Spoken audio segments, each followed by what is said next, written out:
Assalomu alaykum, hurmatli teletomoshabinlar. O'zbekiston telekanalida Xasta bo'lmay ko'rsatuvi studiyada men Nigora Karimboyeva barchangizga sihat salomatlik tilagan holda ko'rsatuvimizni boshlaymiz.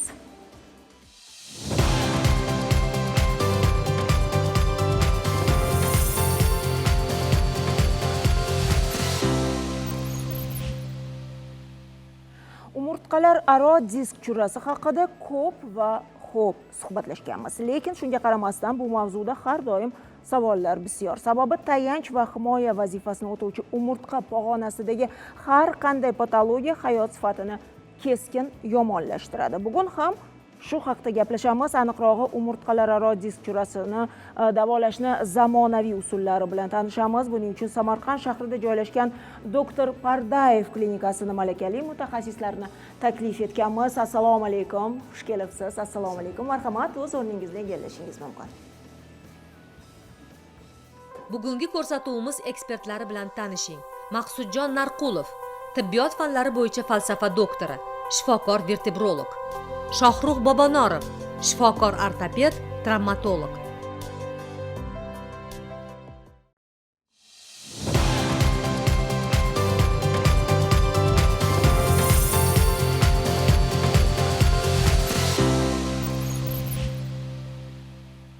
Hurmatli teletomoshabinlar, xasta bo'lmang jonli efirda studiyamizda telefonimiz aynan siz uchun ishlayapti. Bemalol qo'ng'iroq qilib muxlislar nomidan savol berishingiz mumkin. Mutaxassislar javob berishga tayyor. Agar tusha olmasangiz, Telegram chatimiz ham ishlab turibdi va ilk suhbatdoshimni tanishtirib o'taman. Tibbiyot fanlari bo'yicha falsafa doktori, vertebrolog Maqsudjon Narqulov. Yana bir bor assalomu alaykum, yana bir bor xush kelibsiz. Va bugungi mavzuni biz bejizga tanlamadik, chunki xalq tili bilan aytganda endi grija deymizda, biz churra deb siz mediklar aytishingiz mumkin. Aynan mana shu xastalik, ya'ni grija hozir juda ham ko'payib ketgan. Buning sababi nimada? Avvalambor assalomu alaykum. Mana shu umurtqa pog'onasi disk churasi, ya'ni xalq tilida bu grija deyiladi. Grija umumiy tushuncha hisoblanadi bemorlar uchun, xalq uchun. Mana shu grijaning asosiy kelib chiqish sabablari juda ko'p. Juda ko'p. Uning asosiy sabablaridan biri bu og'ir yuklarni noto'g'ri ko'tarish, ya'ni umurtqa pog'onasiga noto'g'ri yuklamalar berish bu asosiy birinchi sabab hisoblanadi. Keyin yana bir sabablardan biri shu umurtqalar aro diskni yaxshi oziqlanmasligi, shu yerda degeneratsiya kelib chiqishi, disklarning yumshab qolishi, elastiklik qobiliyatining yo'qolishi bu grijaning bo'lish sabablarini foizini yuqori oshirib boradi.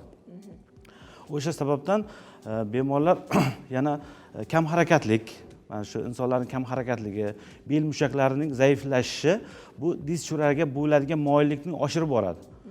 Bu yoshi katta bo'lgan sari bu disk chura paydo bo'lishi yuqori ko'rsatkichlar oshib boradi. Hozir shu haqda so'ramoqchi edim. Aslini olganda ahamiyat berib qarasam, yoshlarda ham bu kasallik, bu muammo juda ham ko'p uchrayapti. Siz aytyapsizki, mana vaqt o'tishi bilan, ya'ni baribir bo'layotgan organizmda bo'layotgan o'zgarishlar bizni o'sha suyak sistemamizga ham o'z ta'sirini o'tkazadi. Bu birinchidan. Yoshlardachi mana noto'g'ri yuk ko'tarishi deyapmiz yoki qanaqadir travmalar bo'lishi mumkin. Yana qanday sabablar bo'ladi yoki biz ko'p o'tiribmizmi, yurmayapmizmi? Hozirgi kunda juda ko'p mana shu disk churalar yosharib boryapti. Ya'ni 20 yosh, 18 yoshli o'smirlarda ham bu disk chura, ya'ni grija ham uchrayapti, juda ko'p uchrayapti. Buning asosiy sabablaridan biri yoshlarda noto'g'ri yuklarni ko'tarish. Ya'ni masalan sport zallariga boradigan bo'lsa ham yuklarni noto'g'ri ko'tarish ham bu disklarni, ya'ni umurtqalararo disklarga tushadigan nagruska, ya'ni yuklama noto'g'ri tushishi oqibatida travma oladi. Buning natijasida shu disklarda disk churaning paydo bo'lishiga olib keladi. O'sha uchun hamma bemorlarga va mana shu insonlarga doim aytib boramanki, yuklarni birinchi o'rinda to'g'ri ko'tarish. Ya'ni mana shunday to'g'ri ko'tarilganda umurtqalarga noto'g'ri yuklama tushmaydi. Demak, qonun qoidasi bo'yicha mana hurmatli teletomoshabinlar ko'rishingiz mumkin. Operatorlarimizdan iltimos qilamiz, chunki monitorda ko'rinib turibdi noto'g'ri yuk ko'tarish va to'g'ri yuk ko'tarish. To'g'ri, aslida biz shoshamiz, ko'p hollarda istagancha ko'tarishimiz mumkin, lekin bu narsa yig'ilib o'z asoratlarini ko'rsatishi mumkin. Churrani belgisi haqida so'ramoqchiman, chunki ba'zida biz aytamiz, voy belim og'rib qoldi, voy tortishyapti, shamolladimikan, tuz yig'ildimikan deymiz, lekin churrani 3 ta belgisini ayting, shifokorga yugurib boradigan belgisini. Avvalambor disk churrada birinchi boshlanishda belda og'riq bo'ladi. Belda og'riq bo'ladi. Qayerda joylashishdan qat'iy nazar? Qayerda joylashishdan qat'iy nazar emas. Agarda bel qismida bo'ladigan bo'lsa, bel sohasida og'riq bo'ladi. Bo'yin sohasida bo'ladigan bo'lsa, bo'yin sohasida. Eng ko'p uchraydigan sohalar bu bo'yin bilan bel. Sababi bu yerda harakatchan umurtqalar hisoblanadi. Shuning uchun bu yerda disk churraning paydo bo'lishi yuqori bo'ladi. Birinchi bemorlarda bo'ladigan simptomlardan biri shu sohada lokalni og'riq bo'ladi. Lokalni og'riq bo'lgan vaqtda bemorlarimiz ko'pincha boradi aptekaga o'zi diklofenak yoki naklofen degan ukollarni, nostroid preparatlar og'riq qoldiruvchilar oladi. U vaqt o'tib ketadi og'riq. Sekinlik bilan bu og'riq ko'pincha shikoyatlarni aytadiki, avval belim og'rigan edi, sekin og'riq yo'qolib, endi oyog'imga tushib boshladi deydi. Chap yoki o'ng oyoqqa og'riq berib boshlaydi. Bu grijaning keyingi bosqichlariga o'tganidan darak beradi. Bu natijasida grija kattalayotganligidan dalolat beradi. Ya'ni bemorning chap oyog'i yoki o'ng oyog'ida kuchli og'riq berib boshlaydi. Demak, mana shu belgilar bo'lsa, qaysi shifokorga borishimiz kerak? Avval nevropatolog yoki vertebrologga murojaat qilish kerak. Ularning ko'rsatmalariga asosan birinchi klinik belgilarini masalan aytib, bemorga shikoyatlarni aytish kerak. Bemor shifokorga o'zini asosiy klinik belgilarini aytish kerak. Shunga qarab shifokor MRT yoki MCKT tekshiruvlarini o'tkazishni tavsiya qiladi bemorga. Xo'p, tekshiruvlar o'tkazildi, tashxis qo'yilgandan keyin albatta biz davo choralariga o'tamiz. Manual terapiya, fizioterapiya, konservativ operatsiya yo'li bilan qaysi holda aslini olganda konservativ davo yordam beradi va qaysi holda yo'q, biz operatsiya qilishimiz kerak deysiz? Avvalambor mana shu umurtqaning eng asosiy hozirgi kunda juda nima deydi, tortishuvga ega bo'layotgan mavzulardan biri mana shu savol hisoblanadi. Qachon konservativ davolash kerak? Mana shu qachon operatsiya qilinishi kerak?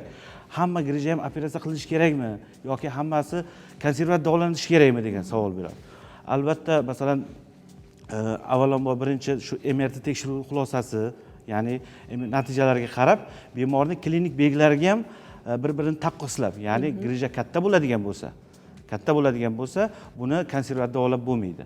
Agarda kichik bo'ladigan bo'lsa, yoshlarda elastik bo'ladi. Elastik bo'ladigan bo'lsa, ularni konservativ, ya'ni 5 mm dan ziyodroq, ya'ni 5 deb yozadi ko'pincha protokollarda, MRT protokollarda. Ularni konservativ davolasak, yaxshi ijobiy natijalarga erishishimiz mumkin. Agarda bundan katta bo'ladigan bo'lsa, ya'ni disk churra hajmi katta bo'lib, ya'ni kanalga oqib chiqadigan bo'lsa, bu holatlarda konservativ davo naf bermaydi. Aksincha, bemorga konservativ davolash uzoq natija konservativ davolaydigan bo'lsak, bemorlarda og'ir asoratlarga olib keladi. Ya'ni oyoqlarda uyushish, kuchsizliklar, doimiyga qolib ketish asoratlari ham kuzatish mumkin. Demak, faqatgina individual ravishda tekshiruvlardan keyin siz bemorni ko'rib, keyin xulosa chiqarishingiz mumkin. Mana qarang, yuqorida manual terapiyani ham tilga oldik. Misol uchun men manual terapiyaga unchalik ham ishonmayman. Chunki o'zi og'riqqa chidamli emasman-da. Nazdimda manual terapiya bu juda kuchli og'riq evaziga topiladigan davo deb ko'rinadi ko'zimga. Siz fikringizni ham bilmoqchi edim. Manual terapiyaga borish kerakmi, yo'qmi? Mana shu manual terapiya bo'yicha bizda klinikamizda mana shu vertebrolog, travmatolog ortopedimiz Shohrux Bobonorov juda yaxshi biladi shu bo'yicha. Demak, mutaxassis sifatida siz nima deysiz? Manual terapiya bu fizioterapevtik davo muolajalaridan biri hisoblanadi. Manual terapiya asosan mushak nerv sistemasidagi o'sha qon aylanishini yaxshilab berish maqsadida qilinadi aslida manual terapiya. Og'riydimi? O'sha mushaklardagi nervdagi qon aylanishini yaxshilash uchun qilinadigan narsa. Bu massajning bir turi. Og'riydimi? Og'riq bo'ladi. Agar disk churrasi katta bo'lsa mumkin emas. Manual terapiya qilish tavsiya qilinmaydi. Mana shuni ham ayting-da, chunki bizda hozir juda ham urfga chiqqan gapingizni bo'laman. Umuman tekshiruvlardan o'tmasdan, ya'ni o'zi biladi disk churrasi borligini. Manual terapevtga boraman, hammasi joy-joyiga tushib ketadi degan insonlarni o'zim shaxsan taniyman. Ya'ni shifokorga borib qanaqadir davo chorasini izlamaydida, aynan manual terapiyadan davo topib, bemalol hayotini davom ettiraveradi. Demak, bunday qilib bo'lmaydi, tekshiruvlardan o'tish kerak. Tekshiruvlardan o'tish kerak. Agar disk churra umurtqa kanaliga oqib kirgan bo'lsa, manual terapiya mumkin emas. Tashakkur. Endi muxlislarimizdan kelgan savollarga o'tamiz. 6 oylik homiladorman, birdan oyoqlarim yurmay qoldi, belimda kuchli og'riq paydo bo'ldi. Bel sohamda 5-6 millimetrlik churra bor. Bu shuni asorati bo'lishi mumkinmi? Bu holda qanday yo'l tutish mumkin? Og'riqlardan qutulishning iloji bormi? Avvalambor bunday homiladorlik davrida mana shu vaziyat, ya'ni положение vaqtida shu bemorga MRT yoki MCT tekshiruvlar o'tkazish noto'g'ri hisoblanadi. Ya'ni bu homiladorga ziyon keltirishi mumkin. O'sha uchun ginekolog bilan maslahatlashib, bemorning klinik holatiga qarab, ya'ni bemorda lassega simptomlari, klinik belgilari qanday, grijani kattami, kichikmi aniqlash kerak bo'ladi. Buni shifokorga murojaat qilib aniqlash kerak bo'ladi. Agarda grija bemorni qiynayotgan bo'ladigan bo'lsa, bunga og'riq qoldiruvchi mazlar, ya'ni mazlar buyurish mumkin. Bu homilaga ta'sir qilmaydigan darajada kerakli preparatlar tavsiya qilish mumkin. Bu preparatlarni ginekolog bilan maslahatlashgan holda qilinadimi? Tashakkur. Belimdagi churradan xalos bo'laman deb bir mutaxassisga murojaat qilgandim. U manual terapiya bilan urib davoladi. Natijada umurtqam va qovurg'am sindi. Hozir faqat og'riq qoldiruvchi dorilar bilan yuribman. Endi nima qilsam bo'ladi? Shunaqa darajada ham bo'ladimi? Bo'lishi mumkin. Yuqorida hozir juda ham ko'payib ketdi, shunaqa tabiblarimiz ko'payib ketdi. Ular menimcha doktor emas, urib manual terapiyada urib davolamaydi. Manual terapiya bu qoluvchi massajning bir turi. Bu urib davolashlar ko'proq hozir tabiblarimizda uchrab turibdi hozir. Viloyatimizda ham, respublikamizda ham ko'plab topilib turibdi shunaqa. Boradi, taxtakash bilan urib davolaydi. Shu natijasida sinishi mumkin, lekin manual terapiya sindirib olmaydi. Endi nima qilsam bo'ladi debdilar? Avvalambor manual terapiya, hozirgi kunda manual terapiya alohida bu soha. Yana bir soha chiqqan kastopraf degan hozir xalqimiz tilida, ya'ni suyakni urib to'g'irlaydigan. Ya'ni taxtalar bilan, maxsus moslamalar bilan urib to'g'irlayman, grijangni yo'qotib yuboraman degan juda ko'p nima deydi, shunaqa o'xshash Qavs ichidagi mutaxassislar juda ko'p. Bu aslida bu grijani hech qachon urib kirgizib yubora olmaydi hech kim. Bu shunday tuzilganki, bu elastiklik qobiliyatiga ega. Uni juda ko'p olimlarimiz, juda ko'p professor, ustozlarimiz ham aytib kelgan. Qanday davolash usullari borligini, lekin mana shu kastopraf, ya'ni urib kirgizib yuboraman degan usullar juda yo'q. Bu tibbiyotimizda kamdan kam uchramaydi. Agarda mana shunday holatlar bo'ladigan bo'lsa, masalan, birinchi tekshirish kerak bemorni. Yoshi kattami, kichikmi, ularni suyakning mo'rtligi, ya'ni uning yoshi kattalarda suyaklar mo'rt bo'ladi. Ularni qattiq travma bersak, bu og'ir asoratlarga olib keladi. Ya'ni sinib, orqa miya og'ir darajada shikastlanishi ham mumkin. Bu natijada bemor og'ir nogironlikka ham olib kelishi ehtimoli yuqori bo'ladi. O'sha uchun bu bemorimizga tavsiyam mana shu maxsus yaqinda klinikalarga borib, rentgen yoki MR tekshiruvlaridan o'tish kerak. Vertebrologga, mutaxassisga yoki travmatologga uchrab tavsiyalarni olishini tavsiya qilaman. Ya'ni perelomlarni tuzatgandan keyin bo'lsa kerak. Shunday. Belimdagi og'riq shikoyati bilan shifokorga borganimda menga MCT tekshiruvini buyurdi. Tekshiruvdan o'tish uchun borganimda esa radiolog menda churra bo'lishi mumkinligini aytdi. Bu holatda MCT dan ko'ra MRT tekshiruvi yaxshiligini aytdi. Bu o'rinda qaysi mutaxassis maslahatiga amal qilishim kerak? O'zi churrani aniqlash uchun qaysi tekshiruv usuli tavsiya etiladi? MRT yoki MCT? Avvalambor hozirgi kunda eng oxirgi tekshiruvlardan usuli bu MRT tekshiruvi hisoblanadi. Bundan oldingi MCKT, rentgen tekshiruvlari bo'lgan avvalgi tibbiyotda bosqich kelyapti. Eng oxirgi bosqich hozir MRT tekshiruvi. Bu 95-99% disk churani bor yo yo'qligini aniqlab beradi.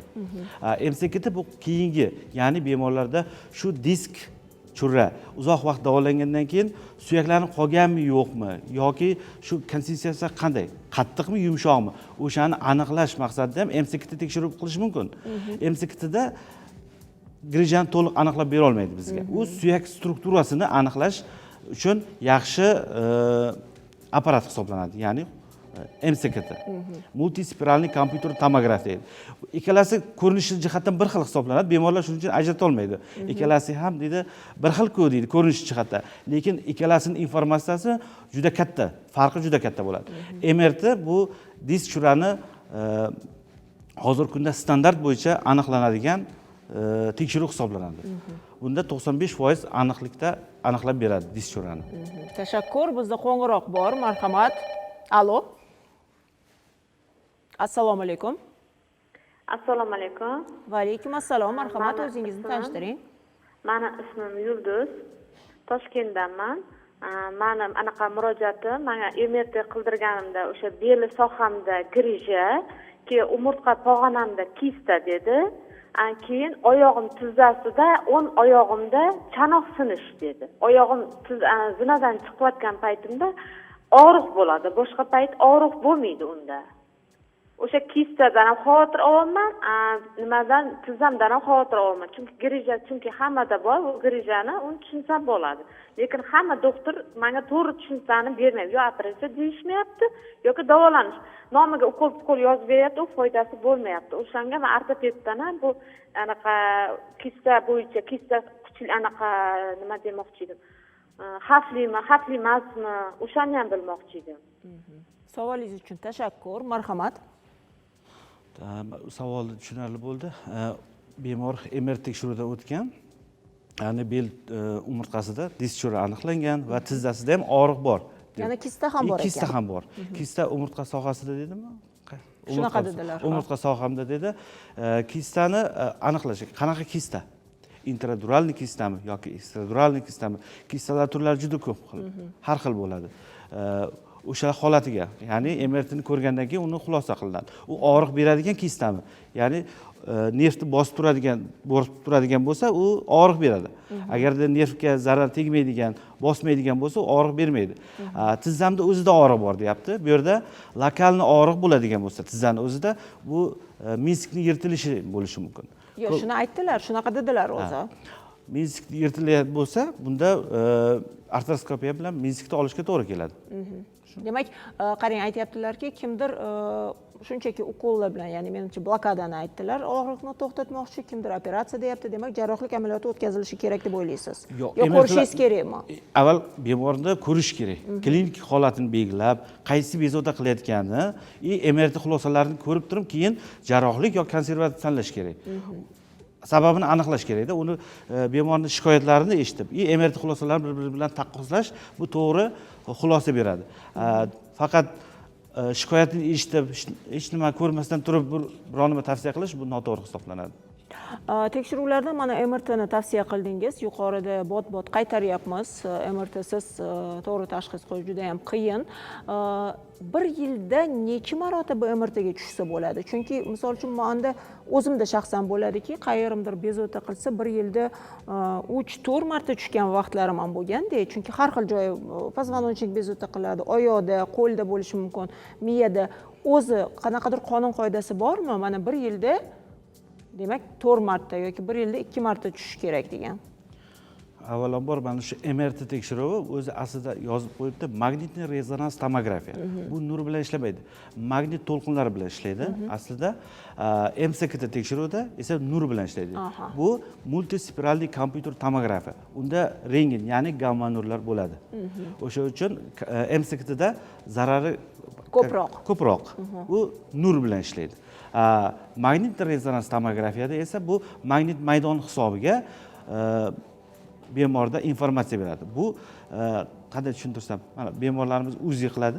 UZI xavfsizroq hisoblanadi. Xavfsiz tekshiruv uni kuchaytirilgan varianti desak ham bo'ladi. Magnit bilan ishlaydi.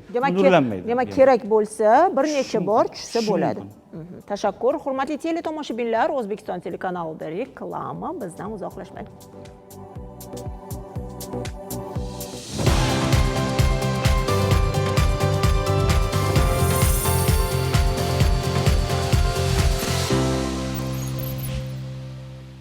Samarqand shahrida joylashgan Dr. Pardayev klinikasida barcha turdagi umurtqa pog'onasi kasalliklariga tashxis qo'yish va davolash ishlari olib borilmoqda. Jumladan umurtqa pog'onasi disk churalari, umurtqa sklyoz kasalligi, umurtqa pog'onasining degenerativ kasalliklari, tibbiyot fanlari nomzodi Dr. Pardayev tomonidan jarrohlik hamda konservativ usullarda davolanadi. Shuningdek, umurtqa disk churalarini operatsiyasiz zamonaviy nukleoplastika usuli yordamida davolash va tizza bo'g'imi artrozidagi og'riqlarni radiochastotali denervatsiya usuli orqali bartaraf etish amaliyoti bajariladi. Bundan tashqari, Dr. Pardayev klinikasida rentgen diagnostika tekshiruvlari, klinik biokimyoviy laboratoriya va nevrolog, ortoped, travmatolog, neyroxirurg, terapevt kabi mutaxassislar malakali tibbiy xizmat ko'rsatishadi. Klinikada yotib davolanuvchi bemorlar uchun fizioterapevtik muolajalar va madaniy hordiq chiqarish uchun barcha sharoitlar muhayyo qilingan. Dr. Pardayev klinikasi og'riqsiz erkin harakat kafolati.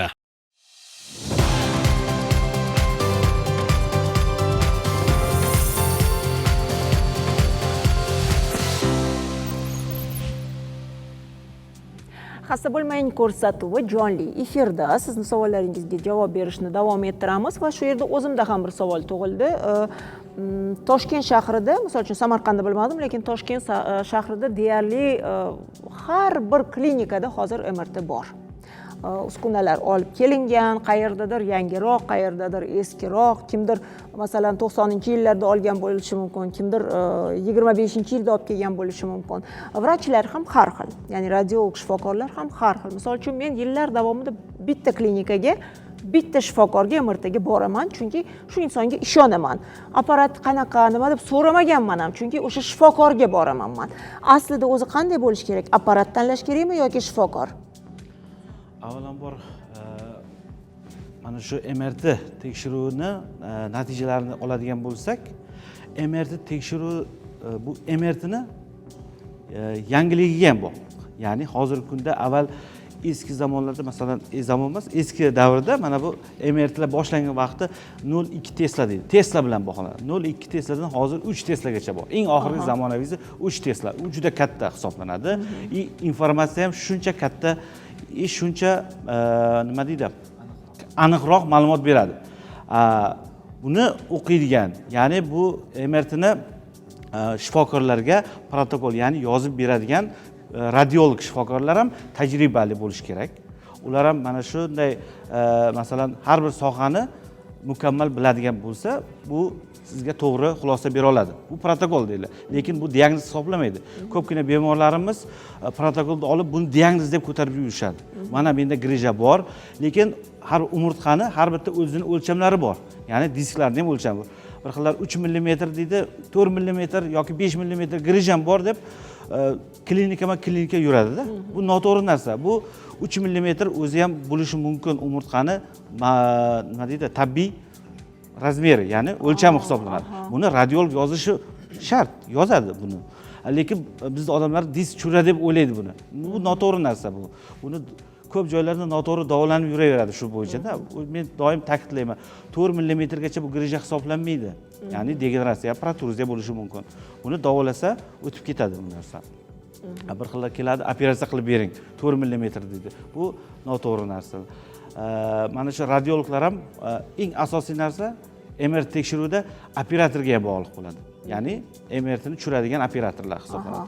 Ular mana shu kasallikni aniqlik bilan kesib, o'zini ya'ni sagital, TBR, TIK rejimlarini to'g'ri olib bersa, shifokorga ham katta yordam hisoblanadi-da mana shu narsa. Juda ham to'g'ri aytingiz, chunki hozir e'tibor berdim, mana MRTga deyarli kecha onamni olib bordim. Chindan ham ikkita inson ishlaydi, biri operator, ya'ni o'sha qo'pol qilib aytganda syomka jarayonini olib o'tadi, keyin vrach radiolog uni tahlil qilib bizga yozib beradi va diskni qo'limizga tutqazadi. Bilasizmi, yuqorida biz davolash choralari haqida yuzaki gaplashdik, ya'ni o'sha kim operatsiya qildirishi kerak, kim konservativ davo. Keling, hozir operatsiyalar haqida biroz to'xtalib o'tamiz va undan avval bizda video bor, klinikada qilingan jarrohlik amaliyotidan. Shuni tomosha qilsak, marhamat. Bemorimiz Tojikiston Respublikasidan. Bemorimizda mana chap oyog'ida kuchli og'riq, sababi L5S1 sohasida katta grija. Mana grija bosib turibdi, mana bu. Mana bu grija katta. Mana bu nerv doimiy bosib, bemorda kuchli og'riq. Agarda bu olinmasa doimiy bosib turadi bu. Bu og'riq keltirib chiqaradi. Juda katta hajmda grija. Bemor ancha vaqt davolanib yurgan. Mana yarami hali yana hali turibdi. Bunday grijalarda davolangan bilan bu hech qachon kirib ketmaydi. Mana shu narsa doim bemorda oyog'iga og'riq, uyushish, kuchsizliklar olib kelishi mumkin. Bu narsani vaqtida olib tashlash kerak. Katta bo'ladigan bo'lsa, kichkinalarni davolash mumkin. Bu borada mutaxassisga uchrashishingizni tavsiya qilamiz. Vertebrologga. Korona har xil davolashlar bo'lmaydi. Sababi bemorni doimiy oyoqlarida uyushish, kuchsizlik qolib ketishiga sabab bo'ladi. Bu endoskopik usulda afzalligi vizualizatsiya, ya'ni ko'rish katta, keyin xohlagan tomondan ko'rib, aylanib, qayerda joylashgan grija, nima kamchiliklari bor, anatomiyani to'liq ko'rish imkonini beradi. Hozir video davomida biz juda ham bir katta hajmli grija churra olinganini ko'rdik. Men birinchi marta ko'ryapman. Men to'g'risini aytsam, buni bir boshqacha bo'ladi deb o'ylagandim, lekin hozir ko'rinishidan boshqa bir hajmda, boshqa bir ko'rinishdagi qanaqa geliy strukturaga o'xshatdim-da. Ha, shunaqa sal yumshoqroq, chunki men nazdimda nimagadir bu qattiqroq bir narsa bo'lishi kerak edi. Juda katta dedingiz, lekin aslini olganda churralar har xil bo'ladi. Hajmi har xil bo'ladi, joylashish joyi har xil bo'ladi. Qaysi churralar xavfliroq hisoblanadi? Masalan, bo'lishi mumkinmi kichkina-yu, lekin joylashishi xavfli joydada nerv tolalarini ezib qo'yadi. Masalan, odam to o'sha oyog'idagi bir xilla yurolmay ham qoladi-ku. Shunaqa bo'lishi ham mumkinmi? Shunday bo'lishi mumkin. Bu grijani o'lchamiga emas, grijani o'lchamiga bog'liq. Joylashgan joyiga ham bog'liq. Ikkalasiga bog'liq. Agar grija bir xil aytadi, grijam katta, lekin bemalol yuribman. Mana menda deydi 7 mm og'rig'im yo'q deydi. Lekin joylashgan joyi bu boshqa joyda. Ya'ni nervni siqmagan bo'ladi. Agarda foraminal, ya'ni joylashgan joyi nervni chiqadigan joyda joylashgan bo'lsa, 5 mm bo'ladigan bo'lsa ham bu juda bemorni og'ir asoratlarga olib kelishi mumkin. Ya'ni oyog'ida kuchli og'riq, uyushish, parezgacha olib kelishi mumkin. Bu mana shu jarrohni malakalisiga, ya'ni MRT ni to'g'ri o'qib, bemorning klinik holati bilan baholab, o'shani aniqlansa, mana shu dischurani vaqtida to'g'ri tashxis qo'yib, to'g'ri davolansa, bemor bu darddan to'liq forig' bo'ladi, ya'ni qutuladi grijadan. Agarda buni to'xtamasdan davolab, ya'ni og'riq qoldiruvchilar bilan davolayveradigan bo'lsak, bu nervni siqishdan hech qachon ketmaydi boyagi grija, o'lchami turaveradi. Lekin biz og'riqni to'xtatamiz. Ya'ni og'riq qoldiruvchi har xil preparatlar qilganimizdan keyin og'riqni sezmaydi. Lekin bu nerv bosilib turaveradi, siqilib turaveradi. Buning natijasida nerv o'zini vazifasini buziladi. Ya'ni oyoqlarda uyushish, kuchsizliklar doimiyga qolib ketishi mumkin. Bemorlar ko'p aytadi, shu kuchli og'riq bilan keladi. Operatsiyadan keyin so'rashadi, oyog'imda uyushish qoldi, doktor qachon bu ketadi deydi. Savol berishadi. Aytaman, mana shu uzoq vaqt davolanishning asorati bu. Qancha vaqtida to'g'ri taktika qo'llansa bemorga, bu kelajakda bemorda sog'lom hayotga qaytishi, ya'ni oyoqlarda uyushish, kuchsizliklarning qolmasligi bemorning o'ziga ham bog'liq. To'g'ri mutaxassisga tanlashga ham bog'liq bo'ladi. Aslini olganda har birimiz jarrohlik amaliyotidan juda ham qo'rqamiz. Har qanday jarrohlik amaliyoti odamni qo'rqitadi, chunki bu narkoz, chunki bu murakkab bir jarayon, lekin aynan umurtqa pog'onasidagi jarrohlik amaliyoti menimcha juda qo'rqinchli bo'lsa kerak. Har qanday bemor judayam og'rig'i kuchayib yurolmay qoladigan darajada keladi deb o'ylayman bizda, chunki mentalitetimiz ham shunday. Buni ustiga ana shunday kelgan bemorga shifokor to'g'ri tushuntirib bera olishi ham kerakda, psixolog sifatida. Mana hozir aynan bizni ko'rib turgan insonlarning ichida shunday amaliyotni boshimdan o'tkazsammikan, o'tkazmasammikan degan odamlarga nima deyishingiz mumkin? Qanday taklifingiz bor? Hozirgi kunda umurtqa pog'onasi jarrohlik amaliyotlari shu respublikamizda juda rivojlangan hisoblanadi. Chunki maloinvaziv jarrohlik amaliyoti mana shu umurtqa pog'onasi juda katta rivojlandi. Oxirgi yillarda mana shu endoskopik jarrohlik amaliyotlari, ya'ni monoportal, biportal, ya'ni UB usullari O'zbekistonga kirib kelgan. Hozir bu usullar bemorlarni kam invaziv, ya'ni kesmasdan, avvallari eski zamondan qolgan operatsiya qildirsang 6 oy yotasan degan tushunchalar odamlarda katta kesmalar qilingan. Katta kesmalar, suyaklarni kesib, shunaqa jarrohlik amaliyotlari o'tkazgan. Bu o'tkazishga sabab nimaga? Sabab katta hajmda kesib, dischurani olishga majbur bo'lgan. Chunki mana bunday qurilmalar, mana shunday apparaturalar yo'q bo'lgan. Hozirgi kunda bu apparaturalar to'liq ta'minlangan, har bir klinikada, har bir shifoxonalarda bor. Mana shu narsalar bemorlarni sog'lom hayotga qaytishiga tez va tez reabilitatsiya bo'lishiga ham yordam beradi. Bu jarrohlik amaliyotlari bemorlarni to'shakda yotib qolishini hech nima deydi, oldini oladi. Demak, mana hozir ko'ryapmiz, aynan siz aytayotgan jarayon bo'lyapti. Agar adashmasam, izohlab bersangiz. Bu jarayon bu endoskopik UB operatsiyasi, ya'ni uniportal endoskopiya deyiladi. Bu ikkita teshik orqali bajariladigan jarrohlik amaliyoti hisoblanadi. Bunda dischura endoskop orqali. Ikkita teshikda, bittasida endoskop, bittasida esa ishchi qurol, ya'ni grijani oladigan instrumentlar ishlatiladi.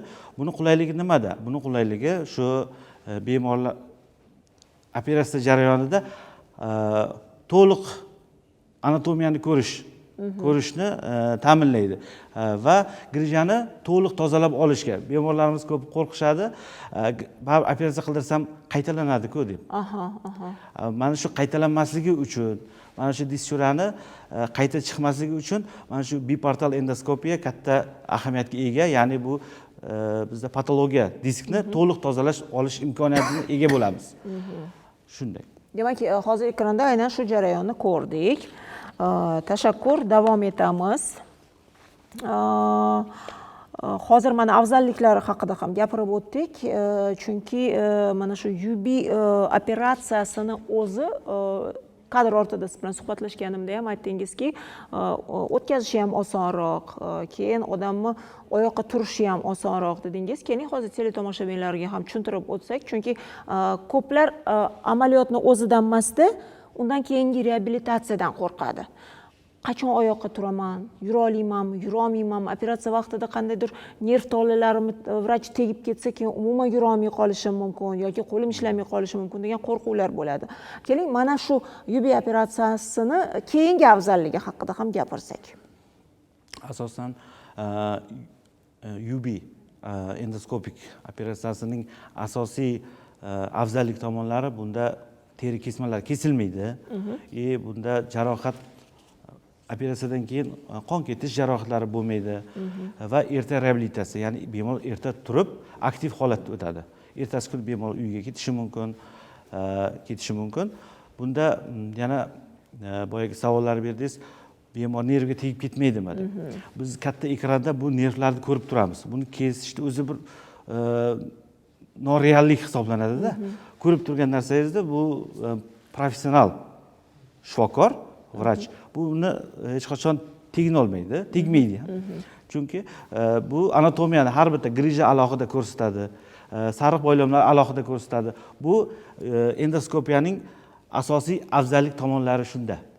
Har bitta anatomiya alohida ko'rib boriladi. Bu professional shifokor, ya'ni vertebrolog buni to'g'ri talqin qilib, to'liq ajratib olishi mumkin. Tashakkur. Endi mana muxlislarimizdan kelgan savollar bor. belimdagi churrani oldirganimdan keyin qancha muddatdan keyin oldingidek ishlashim mumkin? Men Rossiyada qurilishda usta bo'lib ishlayman. Oldingidek og'ir yuk ko'tarib bemalol ishlay olamanmi debdilar. Tak, albatta, har bitta grija uning qancha davolanganligiga bog'liq. Grija katta bo'ladi, lekin bemorlarimiz uzoq vaqt davolanadi. Undan keyingi reabilitatsiya, operatsiya qilib berasiz. Operatsiya qilib berganimizdan keyin uni diskni qay darajada davolangan, ya'ni shu uzoq vaqt disk cho'ra bilan davolangan bemorlarda reabilitatsiya boshqacha ketadi. Ya'ni uzoq vaqt oyoqda uyushish, kuchsizliklar bo'ladi. Ular uzoq vaqt reabilitatsiya olishga to'g'ri keladi. Agarda tezda aniqlab, vaqtida to'g'ri olib tashlanadigan bo'lsa disk cho'ra, ularda reabilitatsiya qisqa bo'ladi. Ya'ni bemor operatsiya o'tkazadi, 1 oy, ya'ni 3 hafta to'g'ri, ya'ni og'ir yuklarni noto'g'ri ko'tarmasdan, qaltis harakatlar qilmasdan bemalol yurishi mumkin. Yengil ishlar bo'lsa bemalol ish qilishi mumkin. Reabilitatsiya davri 1 oygacha ketadi. Agarda og'ir asoratlar kuzatadigan bo'lsak bemorda, ya'ni uzoq vaqt nerv qisib qolib, oyoqlarda uyushish, kuchsizlik, paralizlar keladigan bo'lsa, unda reabilitatsiya uzoq kechadi bemorlarda. Yana bir savol, UB usulida operatsiya qilingandan so'ng qanday asoratlar kuzatilishi mumkin deb so'rashibdi. Bu operatsiyada asoratlar deyarli yo'q. Sababi bu tashqi muhit bilan kontaktda bo'lmaydi. Shuning uchun ochiq operatsiya hisoblanmaydi. Infeksion asoratlar ham kam bularda. O'sha uchun deyarli yo'q desa ham bo'ladi bularda asoratlar. Tashakkur. Narkoz haqida suhbatlashmadik, chunki ba'zi hollarda ko'ramanki, umurtqa pog'onasida yoki miyada o'tkaziladigan jarrohlik amaliyotlarini hozir o'zgacha bir narkoz bilan qilishyapti. Ya'ni o'sha belidan narkoz qilinib, inson bilan gaplashilyapti, oyoq, qo'l, barmoqlar ishlashi kuzatilyapti. Bu yerda qanday? Umumiy narkoz qilinadimi? Bu yerda ham tanlansa bo'ladi. Bu ham endoskopik. Grijaning joylashgan joyiga bog'liq. Asosan birinchi narkozda, ya'ni bel qismida L4, L5, L5S1 sohalarida bo'ladigan bo'lsa, disk cho'ra, unda bizlar regional, ya'ni beldan narkoz qilsa bo'ladi bemalol. Agarda yuqorida ko'krak qafasida yoki bo'yin sohasida disk cho'ra chiqadigan bo'lsa, ularga umumiy narkoz berilishi kerak bo'ladi. Tashakkur. Belimda L5 qismida 6 millimetrli churra bor, shifokorlar operatsiya qilish kerak deyishyapti. Operatsiyadan so'ng to'liq tuzalib ketamanmi? Bunga mutaxassisimiz Bobonorov. Tuzalib ketadilarmi? Tuzalib ketadi. 5 mm grija o'sha joylashgan joyiga qarab, agar klinik belgilariga qarab, agar o'sha nervga yaqin joyda joylashgan bo'lsa, buni ham tuzalishi qiyin.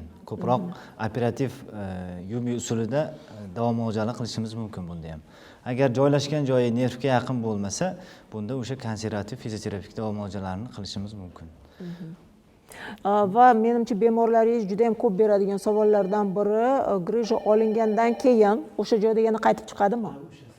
O'sha savol, oldirib tashlayman. Keyin bizda qo'ng'iroq bor, hozir kutib turing, savolimga javob eshitib oling.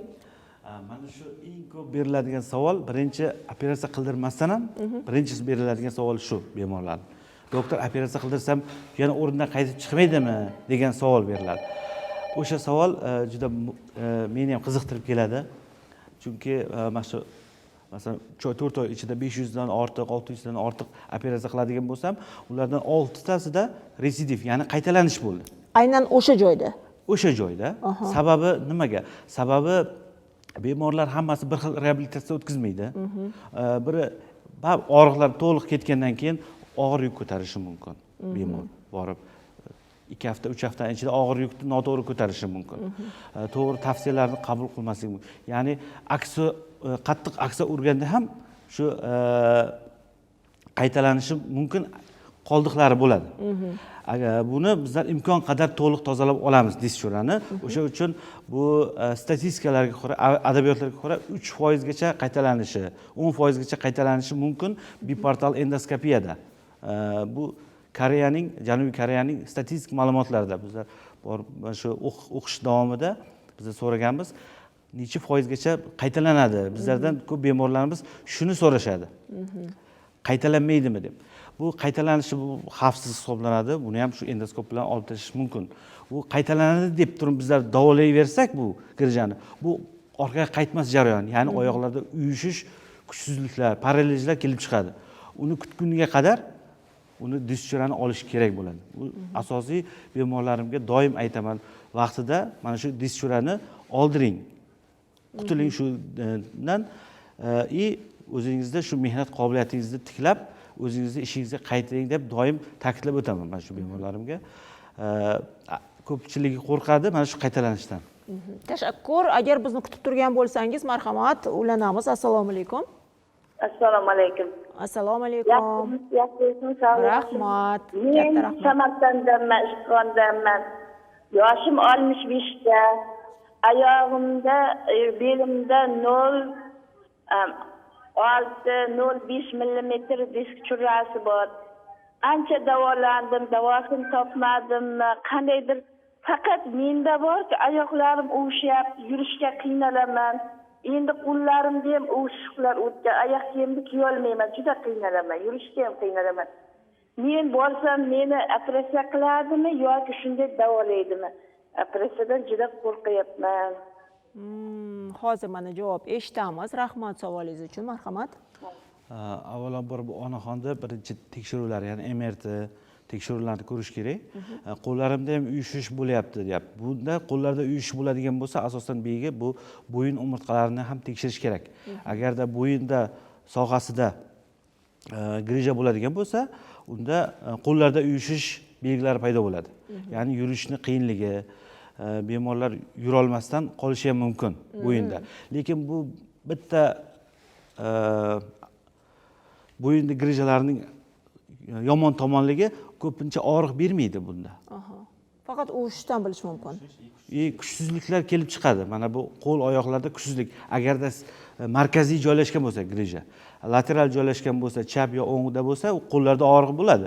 Lekin markaziy joylashgan bo'lsa, qo'llarda uyushish kuchsizliklar, oyoqlarda doimiy kuchsizliklar, bemor yura olmaydi. To'xtab yoki mastga o'xshab yurib qoladi bo'yinda bo'ladigan bo'lsa. Buni onaxon tekshirib ko'rish kerak. Yo belida stenoz bormi, yo bo'yinda stenozlar bormi? Yoshi kattalarda asosan grija bilan birgalikda stenoz keladi. Grija mayda bo'ladi. Mayda deb yozib beradi protokolida, lekin umurtqa kanali stenozi bo'ladi. Bemorlarimiz ko'pi grijani tushunadi. Stenoz haqida juda ko'p ma'lumotga ega bo'lmaydi ular. O'shalarni farqlab onaxonga yordam bersak bo'ladi. Tashakkur. Keyingi savol. Bel sohamda churra bor, dori-darmonlarni qildim, mashqlarni qilib yuribman, lekin og'riqlar to'xtamayapti. Operatsiya qildiraman desam, ko'p tanishlarim buni foydasi yo'qligini, operatsiyadan so'ng churra yana paydo bo'lishini aytishyapti. Nima maslahat berasiz? Juda ko'p mana shu savollar beriladi, chunki ko'p bemorlarimizda tanish birodarlari aytishadi, operatsiya qildirmang yoki bunday davolaning. Boshida aytib o'tganday, masalan, manual terapiyaga bordik faqat yoki kastopravka boring, davolaydi. Mana shu operatsiya qildirma degan bizlar xalqimiz ichida shunaqa narsa bor, operatsiya qildirsang baribir qaytalanadi-ku deydi. Bu noto'g'ri fikr. Agarda grija katta bo'ladigan bo'lsa, buni olish kerak. Endoskop, ya'ni UBI usuldami, biportal usuldami, monoportaldami olish kerak. Agarda buni olinmasa, bemorda og'ir asoratlar olib keladi. Mana shu aytib o'tgan qaytalanadi degan savollar bu noto'g'ri fikrlar hisoblanadi. Tashakkur. Yoshim 26 da, menda 3 ta churra aniqlandi, 5, 6 va 7 santimetrli. Bu qanchalik xavfli? Dori-darmon bilan davolasa bo'ladimi? Bu savolga Bobonorov javob beradi. Marhamat. Bu kishida 3 ta grija aniqlangan bo'lsa, hozir uy-buy usulida buni ham operativ yo'l bilan uchalasini birdan olishimiz mumkin. Buni o'sha kelgan paytda tekshirishlardan o'tkazib, elektromografiya tekshirishi bor, o'sha tekshirishlardan o'tkazib, qaysi grijasi ko'proq klinik og'riq beryapti, ko'proq qaysisi xalaqit qilyapti, shunga qarab shu tekshiruvni amalga oshirib, keyin lecheniyasini qilsak bo'ladi, yo operativ yo konservativ yo'l bilan. Operatsiya paytida bir vaqtni o'zida bir nechta churralarni olib tashlash mumkinmi? Tak, operatsiya vaqtida bir nechta cho'ralar olish mumkin agarda ikkalasi ham katta bo'lsa. Agarda kichik bo'ladigan bo'lsa, ikkalasini olish shart emas. Bitta katta bezovta qilayotgan olinadi. Bunda bemorda klinik belgilari namoyon bo'layotganligi shifokor tomonidan aniqlaydi, qaysi bezovta qilyapti. Masalan, 5 mm, 4 mm, 7 mm deb keladi, protokolda yoziladi. Bemorlar ko'p aytadi, doktor hammasini olib bering deydi. Yoki hammasini olasizmi deydi, bir vaqt o'zida deydi, bitta narkozda hammasini qutulsam deydi. Kelajakda chiqmaydimi kichkinasi ham degan savollar beradi. Kattasini olish kerak. Masalan, katta grija bo'ladigan bo'lsa, uni olish kerak. Biportalmi yoki monoportal endoskopiyalar olgandan keyin kichiklarini bu konservativ yo'l bilan davolanadi. Hozirgi kunda buni ham yangi metodlar chiqadi. Ya'ni radiochatstotli nukleoplastika degan, ya'ni elektrod bilan kirib qotirib tashladi, kattalashmaydi. Bu usullar ham bor o'zimizda. Mana shunaqa metodlar bilan ham davolasa bo'ladi bemorlarni. Belimda 9 mm churra bor, 3 marta davolandim. Oxirgi marta davolanib shifoxonadan uyga qaytganimdan bir necha kun o'tib yura olmay qoldim. Buni operatsiya qilish kerakmi? Albatta 9 mm disk chura juda katta hisoblanadi bel sohasi uchun. Buni zudlik bilan endoskop bilan, ya'ni biportal endoskopiya bilan olib tashlash kerak. Olib tashlagandan keyin bemorda og'riq simptomlari to'liq ketadi. Bemalol yurishi mumkin. Jarrohlik amaliyotidan keyin qulayligi shunda. Buni davolayversak, bemorlar og'ir asoratlarga olib keladi bu narsa. Dumbaza sohamda 8 mm churra bor, yubi usulida operatsiya qildirsam bo'ladimi? Bobonorov javob berdi. Dumg'iza sohamda grija bu L5 va S1 sohasidagi grija hisoblanadi. Albatta yubi usulida operativ yo'l bilan regional anesteziya ostida olib tashlasak bo'ladi. Reabilitatsiya jarayoni ham tez tiklanadi kasal. Tashakkur. L5 sohamda 8 mm churra bor. Chap oyog'im tortib og'riydi. Siz aytayotgan yubi usuli 100% xavfsizmi? Operatsiya jarayonida nervga tegib ketib, keyin oyoq ishlamay qolishi degan asoratlar kelib chiqmaydimi? Bu savolga deyarli javob berdik. Asoratlar demak juda ham kam foizda uchrashi mumkin. Yubi usulida faqat disk churrasi davolanadimi? Yubi usulida hozirgi kunda umurtqa pog'onasi disk churrasi va umurtqa pog'onasida uchraydigan stenozlar, barcha stenozlarni yubi usulida davolash mumkin va umurtqa pog'onasini spondilolistez kasalligi, ya'ni degenerativniy spondilolistez, umurtqa silishi kasalliklarini ham operatsiya yo'lida umurtqa aro kech qo'yish amaliyotida ham mana shu bajariladi. Yubi usulida bajariladi hozir kunda. Bunda kam travmatizm kam bo'ladi, ya'ni asoratlarni oldini olish uchun bu metod qo'llaniladi. Va hozirgi kunda umurtqa siniqlarini, ya'ni umurtqa siniqlarini ham umurtqa kanaliga bo'laklari tushgan vaqtida ham yubi usulida singan suyakning bo'lagini olib tashlash imkonini ham beradi. Ba'zi kasallar kelganida ularda ham churra bo'ladi, ham skolioz bo'ladi. Birlamchi nima davolanishi kerak? Agarda bemorni ko'rish kerak, skolioz va churra hisoblanadi. Ko'pincha bemorlar uzoq vaqt disk churrasi bilan davolanib yurganda qiyshayib yurishadi. Bu onkologik skolioz deyiladi. Ya'ni disk churrani hisobiga skolioz qiyshayib yurishadi. Bu disk churrani bartaraf qilgandan, ya'ni olib tashlagandan keyin bemorlar vaqt o'tib to'g'ri tekis bo'lib ketaveradi. Bel va bo'yin sohamdagi og'riq bilan shifokorga murojaat qilsam, menda umurtqa siljishi aniqlandi. Shifokor tezda operatsiya qilib metall qo'ydirish kerakligini aytyapti. Agar metall qo'ydirsam, keyinchalik uni boshqa asorati kelib chiqmaydimi? Bu savolga Bobonorov shifokorimiz javob beradi. Umurtqa siljishi asosan bel sohasida ko'p uchraydi bemorlarimizda. O'sha L4, L5, S1 sohalarida umurtqa siljish kasalliklari ko'p uchraydi. Umurtqa siljish kasalligi bu spondilolistez kasalligi hisoblanadi. Spondilolistez bu umurtqa pog'onasidagi distrofik degenerativ o'zgarishlar natijasida kelib chiqadi. Buning sabablari asosan o'sha bemorlarda travma olish, ko'proq ayollarda uchraydi bu.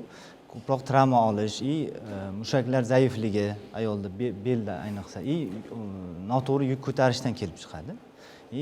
Umurtqa siljishi bemorimizda aniqlangan bo'lsa, operatsiyadan keyin o'zini mutaxassisi o'zini qilgandan keyin 1 oy 2 oydan keyin bemalol yurib asorat bo'lmaydi hech qanaqa. Asosiy sabab nima hisoblanadi umurtqa siljishiga? Asosiy sabab umurtqa pog'onasining degeneratsiyasi, ya'ni umurtqada oro disklarning zaiflashishi, boylamlarning zaiflashishi va eng asosiy sabab umurtqalarning orqa qismida, ya'ni mana bu qismida bo'ladi umurtqalarning pastki o'sig'i. Bo'g'im o'simlari sinib qoladi.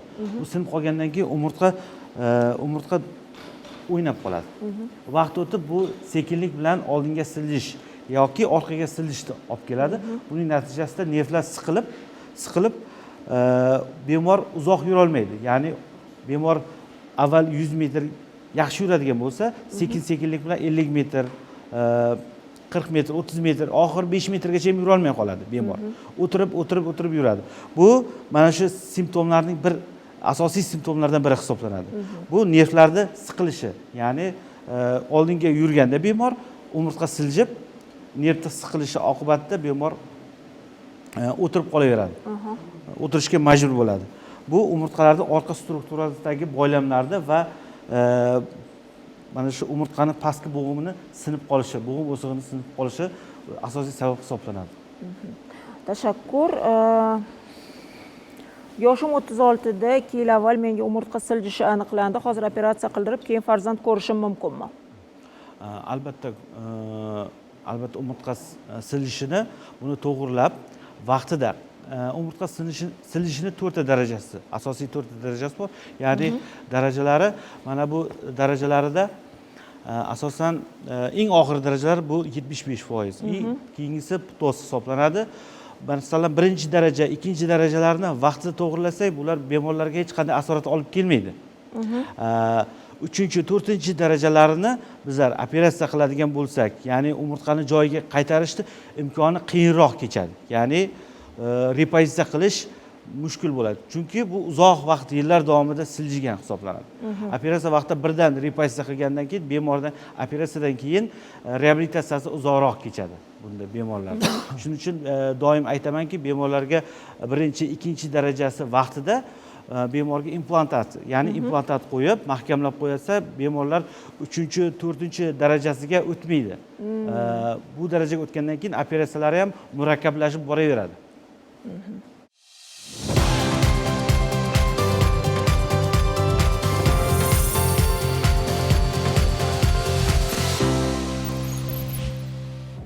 Hurmatli tele tomoshabinlar, xasta bo'lmang ko'rsatuvi davom etadi. Yoshim 65 da. Umurtqamda 4 ta joyda grija bor, umurtqamda qiyshayish bor, chap oyog'imda og'riq bor, tortishib og'riydi. Qanday davo chorasi bor? Bunga shifokorimiz ortoped Bobonarov javob beradi. Marhamat. Umurtqa sohasida asosan bemorimiz vertebrologga, mutaxassisga murojaat qiladi va tekshiruvlardan o'tkazgandan keyin yuqorida aytganimdek, bu yerda o'sha umurtqasidagi grijalarni qaysi kattaroq, qaysi ko'proq klinik og'riq beryapti, shuni aniqlash kerak birinchi очередda. O'sha oyog'iga og'riq beradigan grijani topib, shuni aniqlab, o'shani operativ yo'l bilan olib tashlash kerak. Qolgan grijalarini konservativ yo'llar bilan davolasak bo'ladi. Tashakkur. Odamda stenoz bo'lsa, quymoch va tizzaga og'riq beradimi? Bunga shifokorimiz javob beradi. Umurtqa pog'onasi stenoz kasalliklari, asosan stenoz kasalliklari bu o'sha yonbosh sohasiga, ikkala oyoqlarga og'riq beradi. Uyushuvchi og'riqlar ko'proq beradi. Qo'ymish sohalariga ham og'riq beradi. Menda 2-darajali umurtqa stenozi aniqlandi. Stenozni ham UB usulida operatsiya qildirsam bo'ladimi? Albatta, bu stenozlarda eng samarali davosi bu endoskopik UB usulida bartaraf qilish, ya'ni umurtqa kanalini kengaytirish hisobiga nervlar o'tkazuvchanligini yaxshilaydi. Buning natijasida bemorda operatsiyadan keyin tez oyoqqa turishi va og'riqlarning to'liq yo'qolishi kuzatiladi. Har bitta mana shu stenozmi, disk churasimi operatsiyadan keyin bizlar MRT tekshiruvidan o'tkazamiz va qay darajada effekt, mana shu jarrohlik amaliyotining natijasini bizlar ertasi kuni MRT tekshiruvida aniqlab bemorga ko'rsatamiz. Ya'ni stenoz bo'ladigan bo'lsa, stenozda yubiy usulda operatsiya qilinadi. Ertasi kun bemor turib, borib MRT qilib, natijasini birga tahlil qilinadi va bemorga uyiga javob bersa bo'ladi. Bemalol bir kunda bemalol oyoqqa turaveradi. Tashakkur. 3 oy avval menda stenoz aniqlanib operatsiya qildirganman. 6 ta temir qo'yishdi, lekin chap oyog'imda uvushlar hech tarqab ketmayapti. Nima qilsam bo'ladi? Operatsiya o'tkaziladigan bo'lsa, bemor birinchi neyromiografiya tekshiruvdan o'tkazish kerak. MRT, MCT tekshiruvlardan o'tkazib, vertebrologga murojaat qilishni tavsiya qilaman. Ya'ni borib ko'rganda nima sabab bo'lyapti bunga. Operatsiyadan keyin ham bemorda oyog'ida og'riq yoki uyushish bormi?